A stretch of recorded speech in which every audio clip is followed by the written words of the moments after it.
Et bonjour, aujourd'hui je vous propose une analyse de vidéo. C'est une séance de street hypnose donc, que j'ai faite dans la rue, au parc, dans un parc à Toulouse.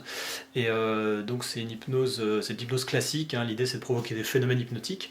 Je choisis pas mon public, ce sont des personnes à qui je propose de faire de l'hypnose et qui sont volontaires. Le jeune homme qu'on va voir là sur cette vidéo a déjà testé l'hypnose 2 fois et me dit ne pas être réceptif. Il me dit que les 2 personnes qui ont essayé de l'hypnotiser n'ont pas réussi à lui faire vivre vraiment l'état hypnotique. Et donc, par contre, il est très très volontaire, il a très envie de découvrir ça, et je lui propose de faire des tests ensemble. Au moment où la vidéo commence, je pratique une induction extrêmement simple, hein, c'est l'induction butterfly. Voilà, donc il y a une petite rupture de pattern avec des suggestions très directes. L'idée c'est de l'emmener rapidement dans un état hypnotique assez profond. Et puis donc là je ne sais pas encore quel est son niveau de réceptivité, mais voilà, on regarde ça ensemble et je fais des petites pauses pour analyser. Et je vais compter comme ça jusqu'à 3, sauf qu'en fait juste avant 3 tu vas faire dormir, comme ça profondément, et tu plonges encore plus, encore plus, encore plus, c'est très très bien, très très bien. Si tu veux, tu peux ouvrir les yeux et regarder ce qui se passe.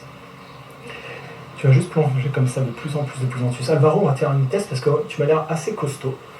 J'ai demandé de prendre le bras comme ça, de fermer le poing, de serrer le poing, comme si tu voulais chasser tout l'air qu'il y a au milieu de ce poing, tu chasses l'air, et le bras se durcit, bien dur, bien rigide. Je vais compter jusqu'à 3, et à 3, ce bras va se transformer en une barre de fer absolument impliable, immuable, impossible à bouger, impossible à défaire.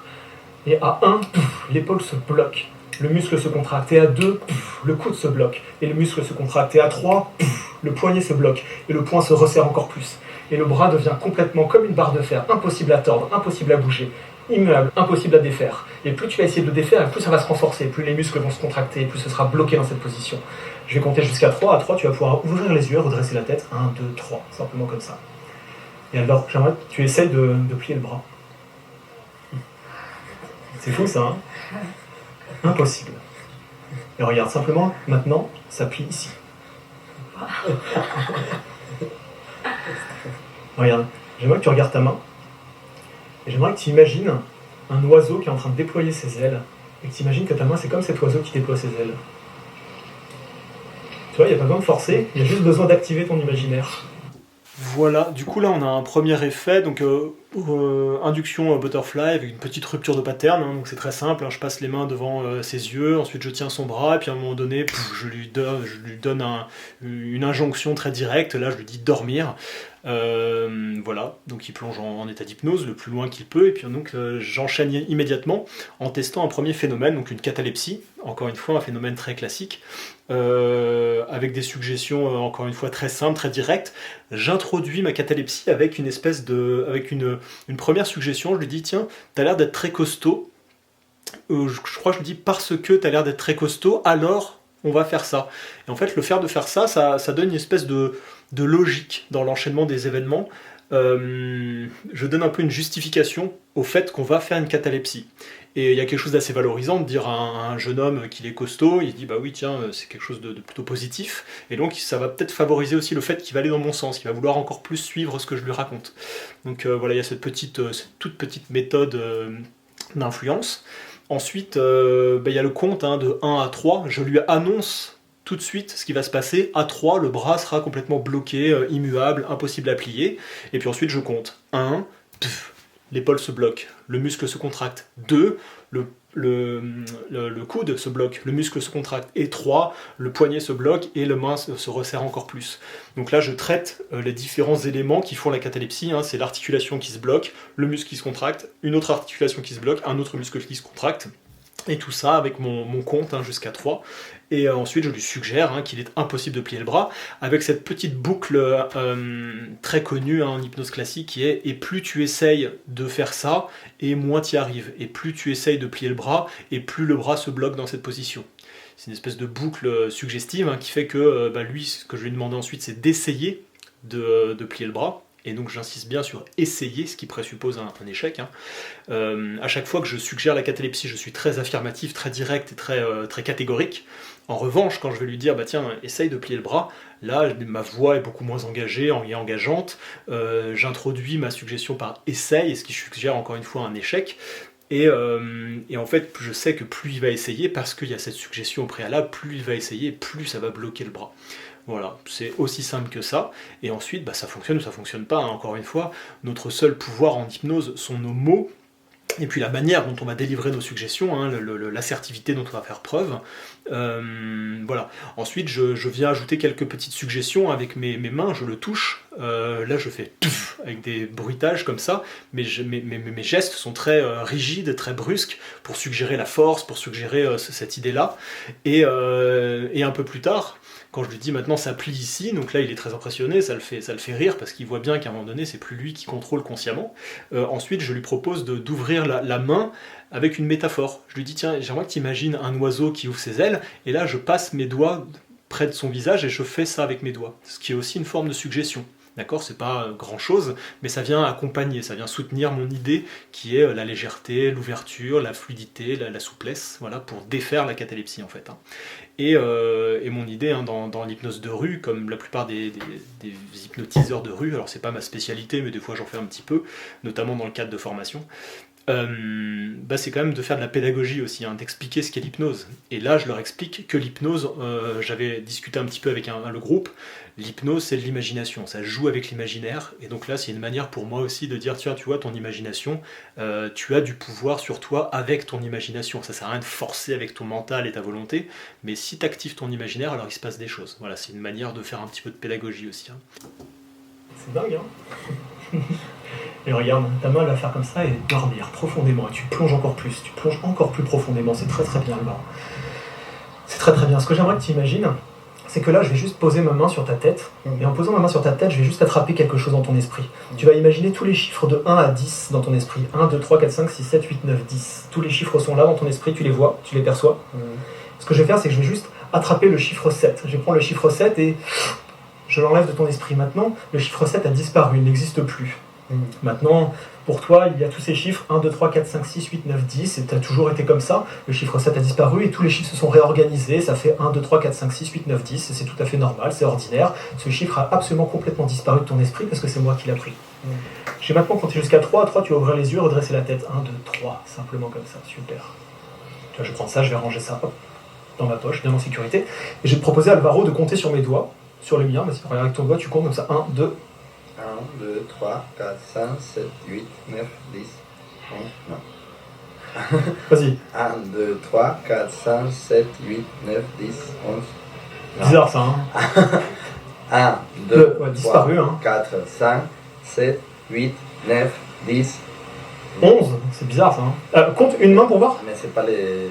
1, 2, 3, 4, 5. 1, 2, 3, 4, 5. Et celle-ci, on a combien? 1, 2, 3, 4, 5. 5 et 5. 10. Bizarre, hein. Attends, 3 et 3.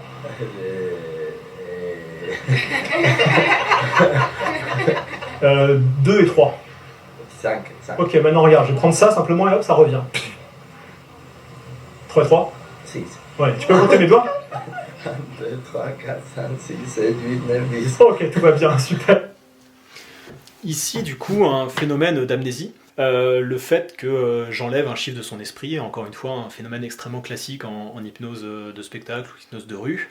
Donc là je pose la main sur sa tête, j'attrape un chiffre, il visualise les chiffres et j'enlève le chiffre 7. Alors là ce qui est étonnant c'est que lui en fait il passe du 7 au 6, c'est le 6 qui disparaît. D'ailleurs à un moment donné il dit oui mais c'est pas le... Et en fait il voulait me dire mais c'est bizarre c'est pas le 7. C'est-à-dire que lui-même a conscience qu'en fait il y a quelque chose qui s'est passé que je n'avais pas vraiment suggéré.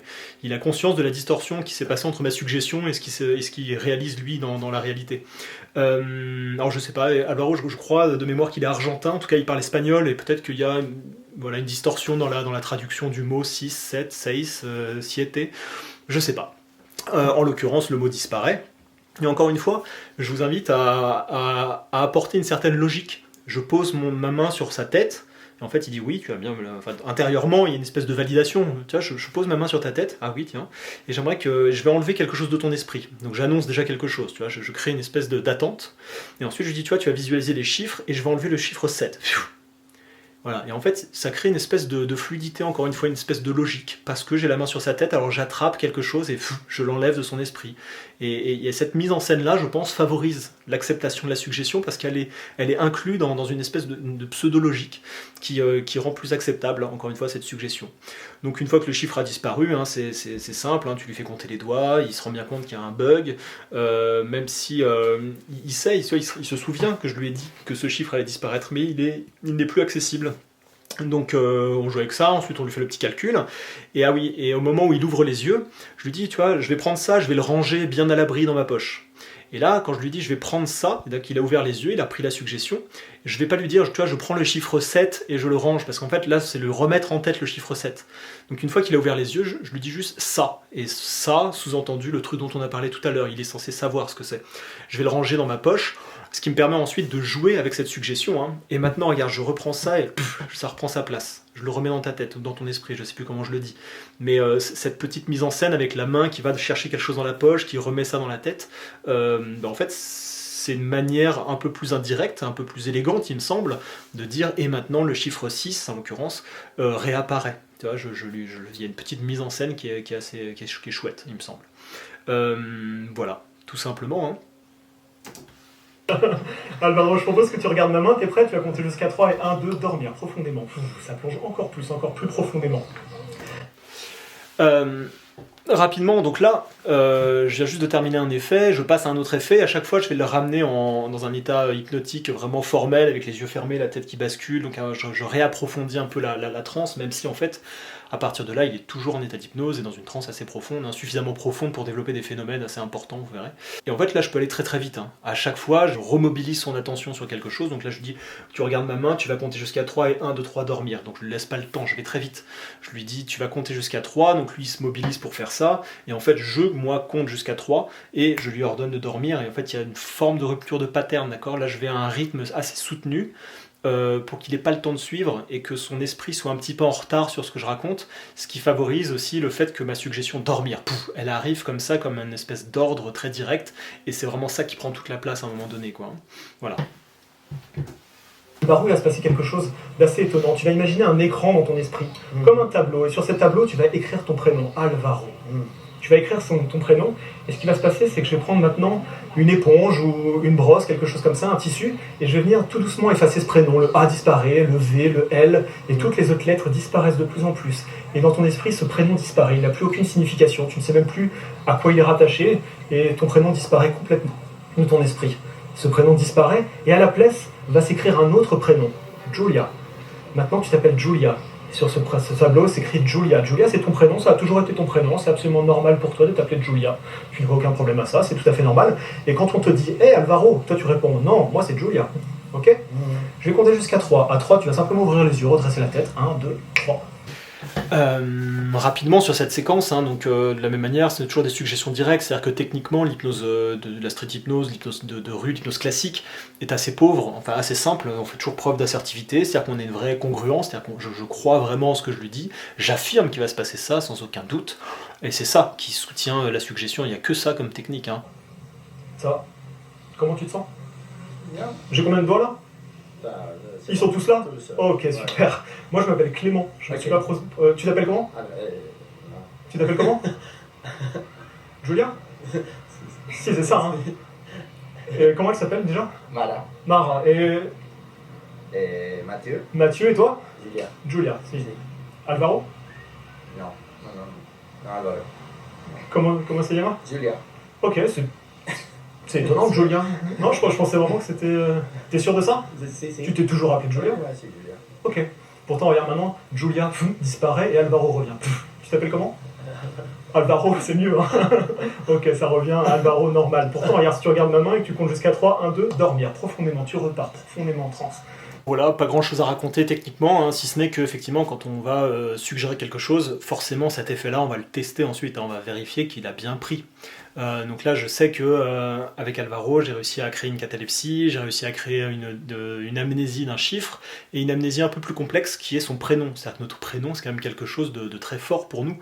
Ça fait partie de notre identité, ça nous raconte beaucoup de choses. C'est-à-dire que le prénom Clément, pour moi, il se détache de tous les autres prénoms. Là où un chiffre est beaucoup plus ordinaire, sauf certains chiffres qui sont peut-être attachés à des dates, à des événements qui sont importants pour nous.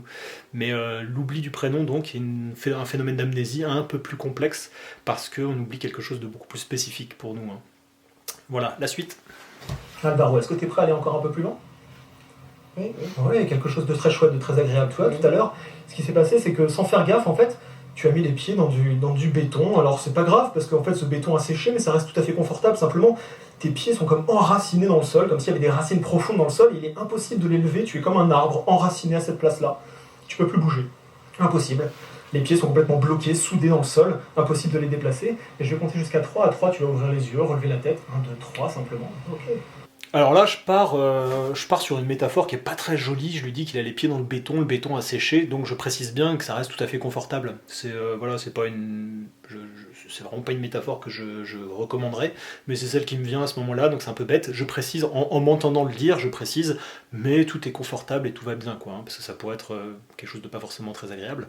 Et ensuite, je pars plutôt sur des racines enracinées comme un arbre, ce qui est plus intéressant, il me semble.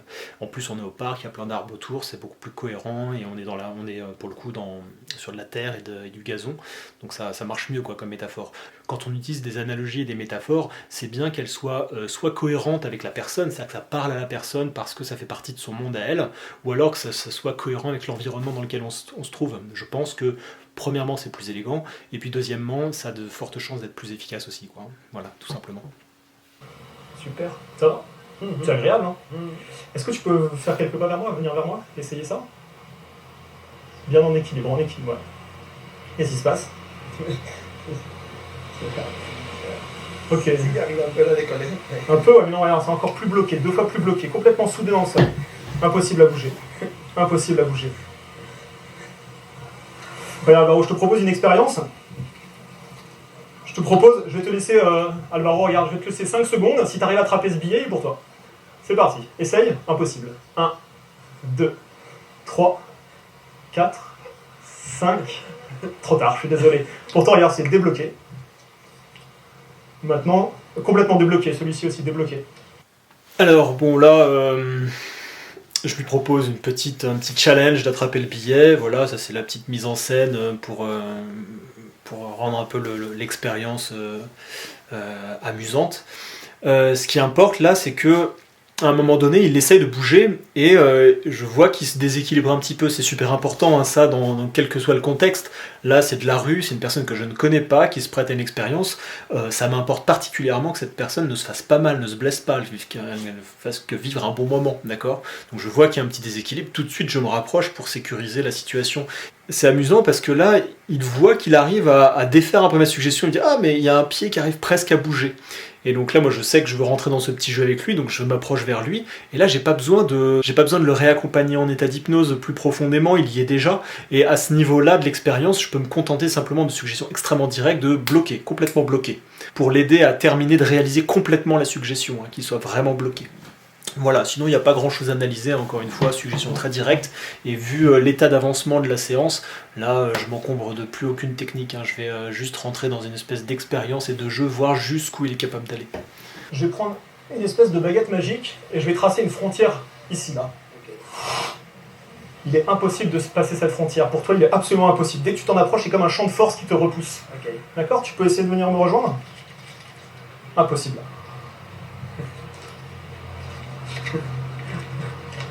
C'est fou, hein?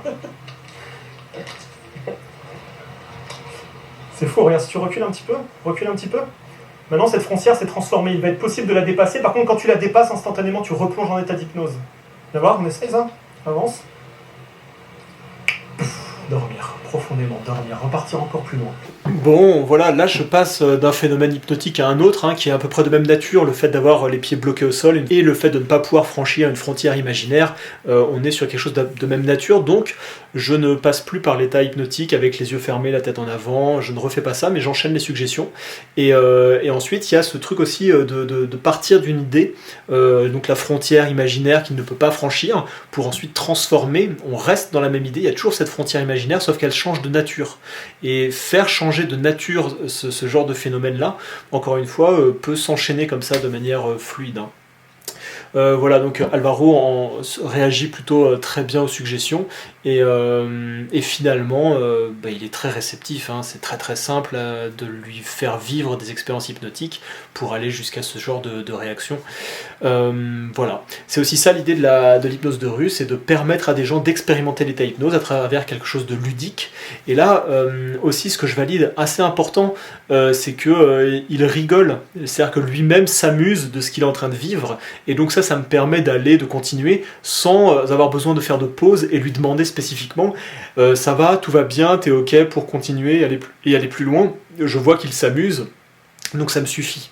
Il y a des personnes avec qui c'est moins net, il y a des personnes qui sont un peu plus dans un état second, qui sont vraiment ailleurs, et c'est plus marqué, auquel cas vraiment je vous invite à leur demander à chaque fois ok, tout va bien, oui. T'es ok pour aller encore plus loin, expérimenter d'autres choses? Oui, et d'avoir toujours ces accords-là. Là, c'est un accord que je calibre très simplement. Il n'a pas besoin d'être spécifié plus que ça parce que je vois vraiment qu'il s'amuse, quoi. Merci d'avoir suivi cette vidéo jusqu'au bout. J'espère qu'elle vous aura plu, j'espère qu'elle vous aura intéressé, peut-être même qu'elle vous aura appris des choses sur l'hypnose. Et si c'est le cas, n'hésitez pas à nous laisser un petit commentaire, à vous abonner à la chaîne et à nous partager aussi les choses que vous aimeriez voir en vidéo pour continuer de découvrir l'hypnose. Vous pouvez aussi nous partager des liens vers d'autres vidéos que vous aimeriez voir analysées. Et je ne manquerai pas de le faire dans une prochaine vidéo. Ciao!